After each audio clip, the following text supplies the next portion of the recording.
It was a decision that shocked many Indians. A year ago, Prime Minister Narendra Modi withdrew several high-denomination banknotes as a way to combat corruption. But has he succeeded, and what's been the fallout for the economy? This is Inside Story.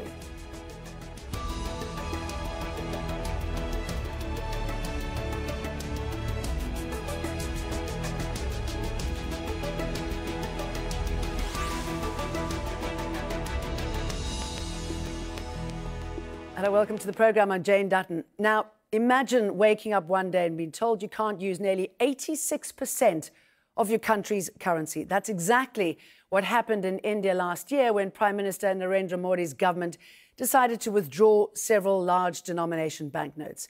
It said it was a way to crack down on so-called black money, which is a term used to describe any earnings from money laundering, terror financing or other illegal means. But a year after that sudden decision, it's not clear if the policy has worked. Opposition parties organised protests to mark the one-year anniversary of the withdrawal of the notes. They've accused the government of harming the economy. India's unemployment has risen over the past year. The government says replacing the currency has been a success, but some strongly disagree. Today we want to observe a black day.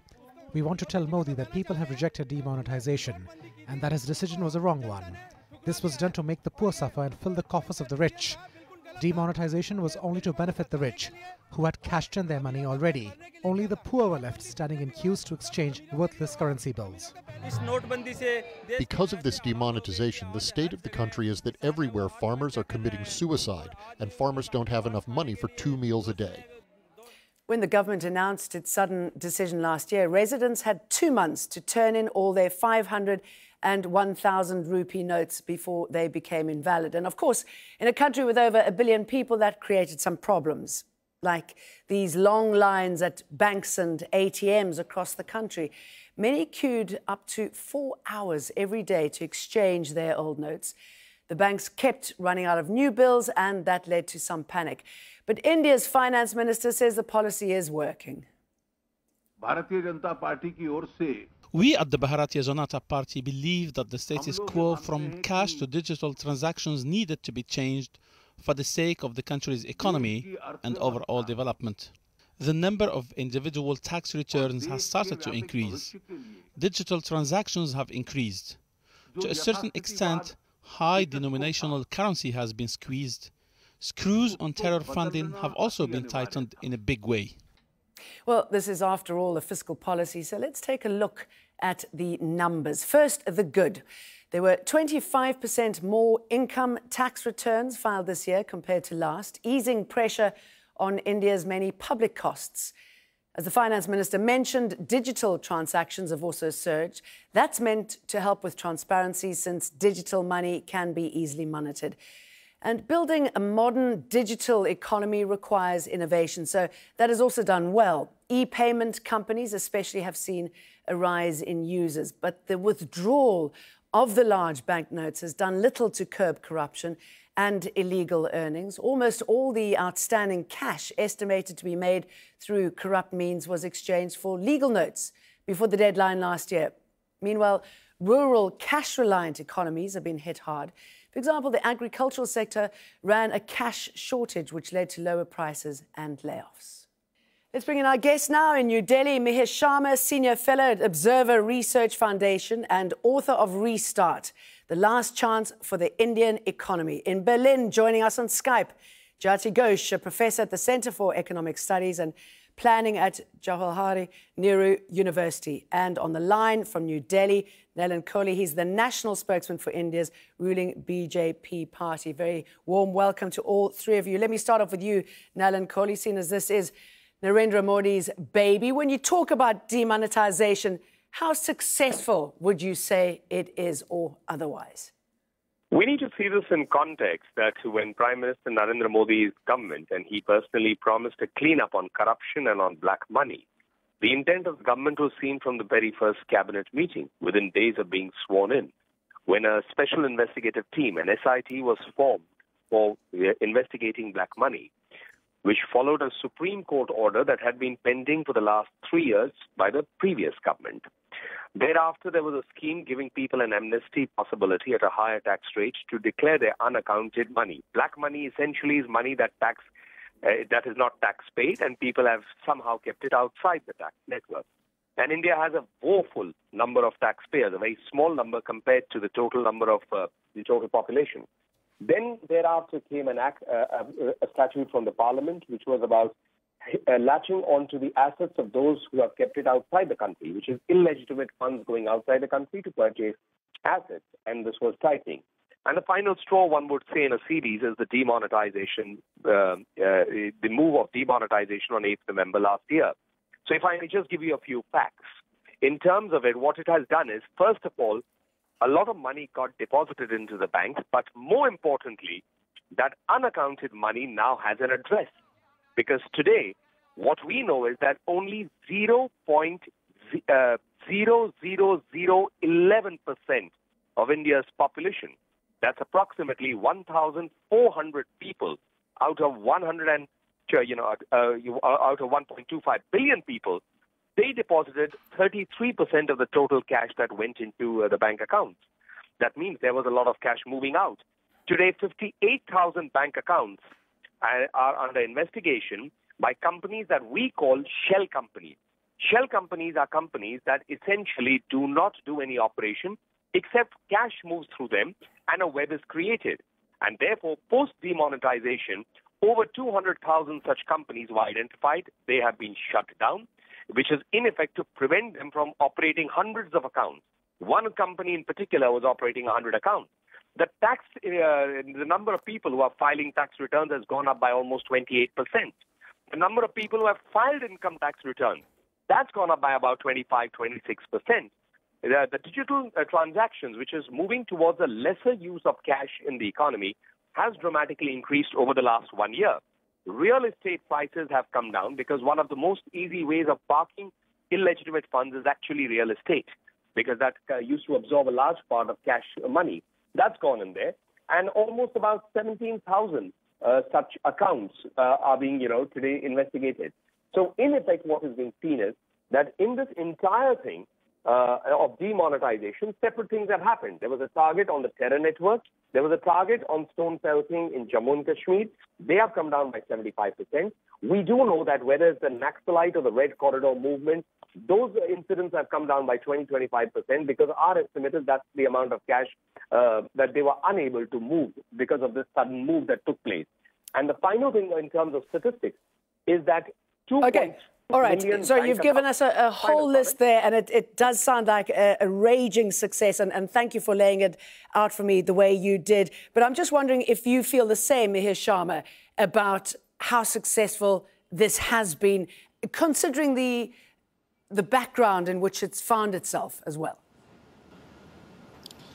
Well, I have to say that I'm not quite sure of all the numbers that Mr. Kohli has laid out.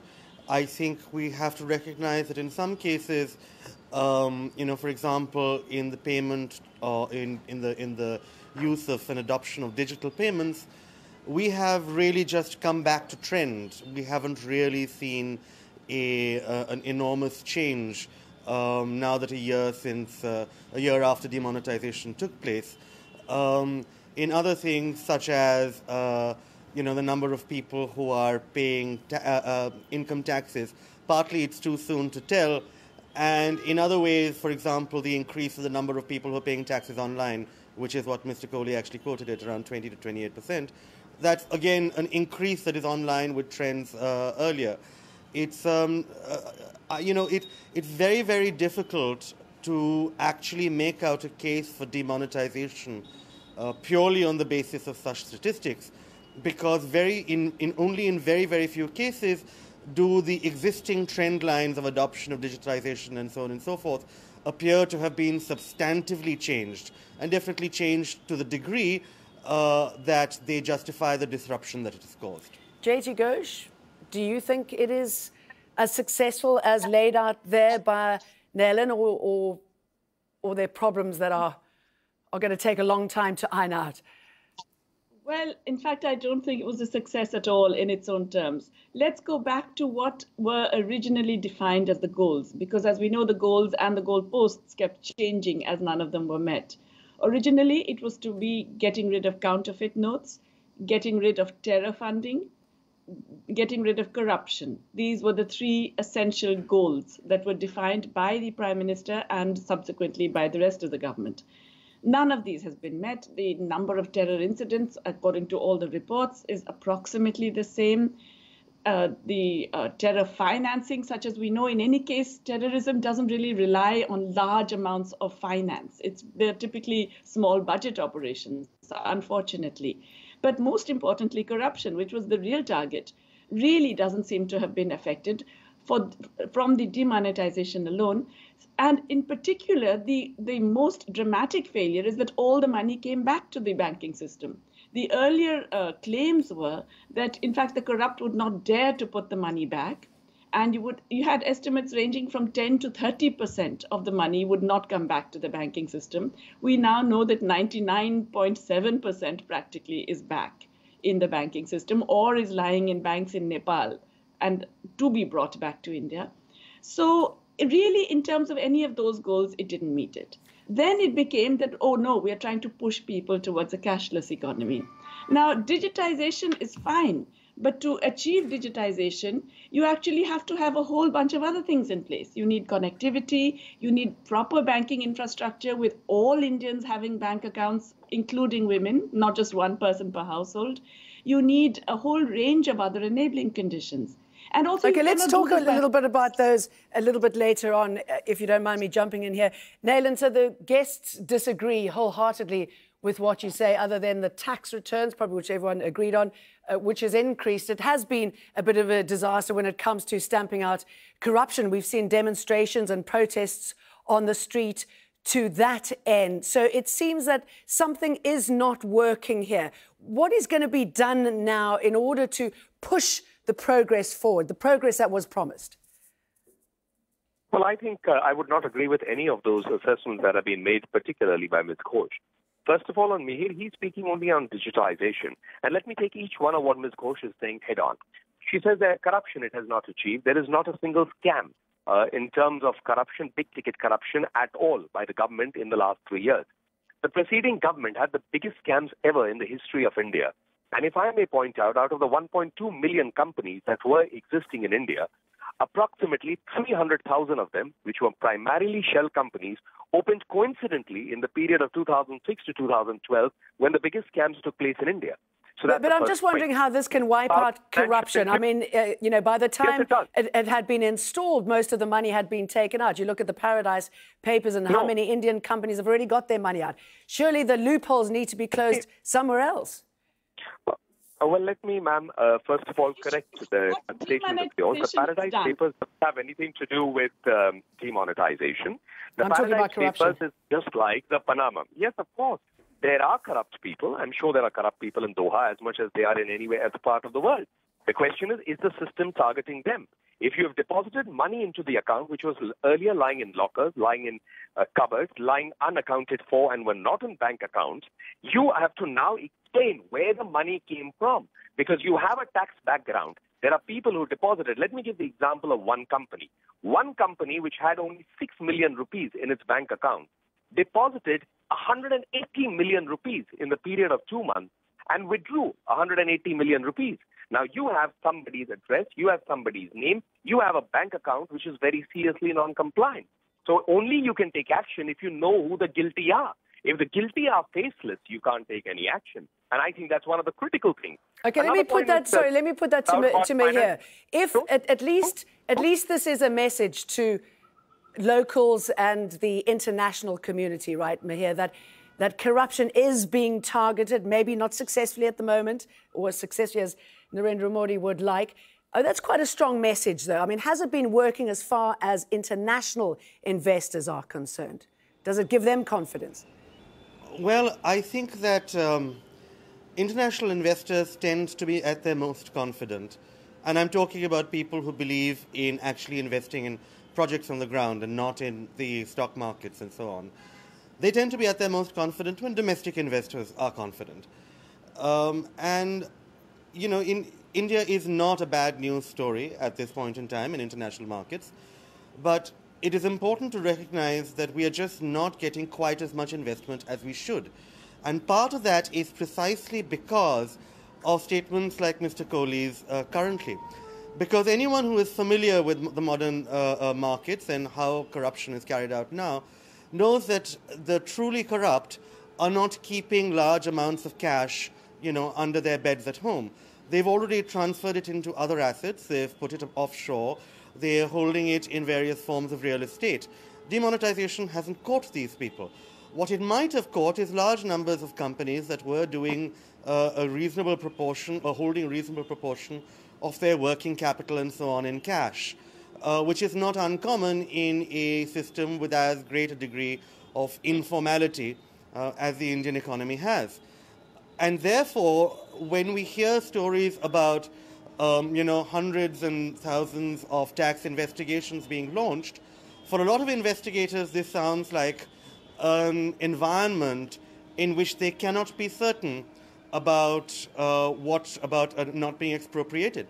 There simply is not enough trust in a very unreformed tax administration to make this kind of rhetoric comfortable for investors.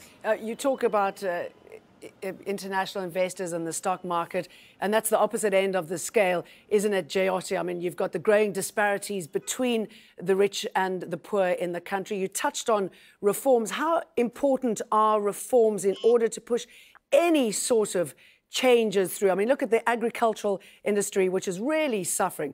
Should those industries be tackled first? You see, look, let me just first come back to this issue about, the investment climate and the economy. There is no doubt that demonetization struck a body blow to the informal sector, which accounts for around 85% of our workforce, and which has already been reeling under a whole range of difficulties, especially in agriculture. Now, we have done nothing to help them recover. And so demonetization has significantly added to various kinds of inequalities between formal and informal, because you cannot formalize an economy by killing off those who are in informal activities. You actually have to help them and incentivize them to formalize. You can't simply come and say, you cannot function, we will deny you liquidity, which is really what happened. Bank credit has been massively affected, and really after the demonetization. For 3 months, there's practically no increase in credit. And even since then, it has really been limping along. The dramatic decline in demand is bound to affect investor perceptions. Investment is down, obviously, because demand is down. You really cannot have such a dramatic impact on the livelihoods and employment of 80-90% of the population and expect there to be no impact on demand. Women disproportionately affected, because still more than half the women in this country do not have bank accounts, do not have access to banks, cannot do digital transactions, are disproportionately affected because they're in informal activities.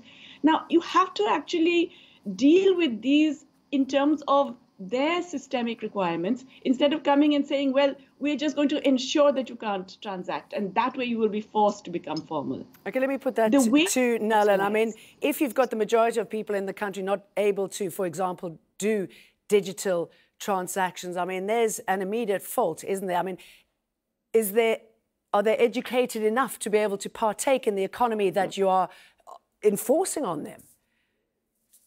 Well, let me answer some of those general statement criticisms with some specific answers. The first is, let me pick up, since twice Ms. Ghosh has again referred to financial inclusion and referred to women in particular, then let me just point out that the biggest financial inclusion program in the world ever done was done again by this government in 3 years, which is called the Prime Minister's People's Banking Account Program. And just to bring the number, it's 300 million people. 300 million people among the poorest of the poor have opened bank accounts. Initially, 70% of those bank accounts 2.5 years ago was zero balance. That's come down to approximately about 22%. There's approximately over $10 billion in cash now in these accounts, deposited by these small people themselves. That's been linked to the direct benefit transfer in terms of ensuring that their benefits go directly into their accounts. About 60%, if my figure is correct, are women. And these are those illiterate women or these poor women that people are referring to, who now at least have bank accounts. It wasn't done in the last 70 years. It was done in the last 2.5 years. The second part is about if this is all working so well, why are people demonstrating? I mean, there's clearly a problem here. It's not filtering through this success story that you're talking about. Let me answer that politically. The BJP is winning election after election, some of them comprehensively. So therefore, the case that our critics are building against us, that we are doing terribly and people are dissatisfied, that comes down to the fact that do you believe that the voter votes for when he's dissatisfied and elects the government or elects the party he's dissatisfied with? It beats every political and conventional logic. Essentially, demonetization is based on an ethical and moral foundation. And something that is ethically and morally strong cannot be politically wrong, can it? Jayati, do you think it's possibly too early to criticize Modi? I mean, he's only been in the job for 3 years. This has only been going on for a year. Should it be given time to unfold? You know, I think it's very important not to cherry pick figures. The zero balance accounts that Mr. Mehta was talking about, these actually were had only about a quarter of them, 24.6% of them were zero balance before demonetization. Approximately the same number are zero balance after demonetization. So demonetization per se has done nothing with respect to the zero balance accounts. Similarly, we are talking about demonetization. Was it necessary to put the entire population and the economy through such terrible trauma when you could have actually tried to do something similar in a gradual fashion? What stops you from saying we will get rid of high-value notes over a period of 6 months, go in and exchange them? This drama was all done essentially to show that we can actually prevent a lot of money from coming back in the banking system. There were so many restraints put on people trying to put the money back in, the genuine people, in the effort to keep out the criminals. But it didn't work. Mihir, do you think his nationalistic, excuse me jumping in here, do you think his nationalistic ideals have played well into the economy? How would you judge that? Well, you know, I think that at some point, Mr. Kohli said that, you know, we should recognize that this is an ethical and moral action and an ethical and moral activity. Demonetization was, and you know, I'm certain, I'm sure that that's how they think of it. But the truth is that in terms of economics, it didn't make much sense then or now. You know, it has never been thought of as a reasonable economic policy. No economist has ever really recommended it, and no country has looked at the experience there and said, you know, this is a dash good idea, we should do it in our country as well. What would you like to see then? What would you like to see be done immediately to reverse some of the problems that have been laid out? Well, I think it's too late to reverse any of the problems, but there are important things that need to be done going forward to make sure that whatever pain the economy has suffered over the past year does not extend into the future. And I think those include administrative reform, that includes widening the access to credit for small and medium enterprises in a genuine manner. It means truthfully ensuring that the welfare mechanisms that have been put in place no longer purely depend upon digital routes, which could create which I fear are leaving many out of the welfare state altogether. So there is a great number of things that need to be done. And just because the BJP is winning elections, which it is, does not necessarily mean that there is not the kind of widespread discontent about this particular policy that it should listen to. The BJP is winning elections because it dominates our politics of our country and it dominates the narrative. It does not mean that, therefore, all its political and policy choices have been correct. All right? That is not how elections work. All right, Mihir, Sharma, thank you for those final words. Jayati, Ghosh for partaking in the talk. You too, Nalan Kohli. And thank you very much for watching. You can see the programme again anytime by visiting our website, aljazeera.com, for further discussion. Go to our Facebook page. That's facebook.com/AJ Inside Story. You can also join the conversation on Twitter. Our handle is @AJ Inside Story. From me, Jane Dutton, the whole team here. Bye for now.